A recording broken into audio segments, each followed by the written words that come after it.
talking cars moves us. What moves you?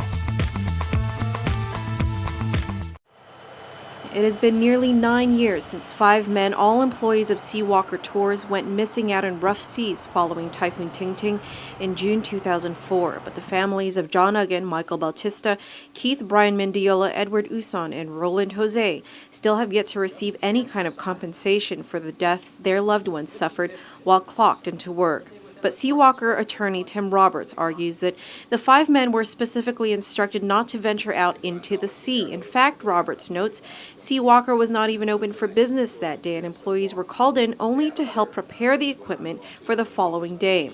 But the attorney for the 5 men, Robert Keogh, contends the men were on the clock. So the issue of whether or not the 5 young men who are the decedents in this case may have been negligent in the performance of their duties has no bearing and no relevance and no business being raised in this proceeding. However, under cross-examination, Daryl Romero, Seawalker's operations director, admits that a statement he provided around the time of the accident omits any specific instruction for the employees not to go into the water. And one of those specific instructions was don't go in the water. That's correct.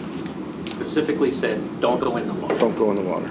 Keogh then reads Romero's 2004 statement aloud. I gave specific instructions to the crew on board the PD pontoon to install the ladders, secure the kayaks on the secondary pontoon used for snorkeling, set up windscreens, test compressors, and wait for the water blasters to arrive so they can clean the deck. Is that what your statement said? That's what it says. And your statement did not say at this time, June 29 or July 3, 2004, that you gave instructions not to go into the water. Correct? Correct. But telling them not to go into the water, your testimony here today, that was a pretty important instruction that you gave them, correct? Sure. But you didn't include it in your statement. No, at the time when I wrote this, it was, well, can I say that it was self-explanatory in some way or another? I mean, basically, don't go in the water when it's as such. But at the time you wrote this, the idea of the concept of you're telling them not to go into the water didn't seem important to you, important enough to include in the statement. Apparently not. Then there is a testimony from a co-worker who witnessed the 5 men get swallowed by colossal waves. Edison Etse's testimony was taken at an earlier date and was read aloud by attorney Keogh's legal assistant. We about to finish our work, and our boss, our manager, or the one in charge of the pontoon named John, he told us we can go have fun. Because the day before that, they did a little bit kayaking. And what were John's exact words? What I remember, he said, guys, let's go have fun.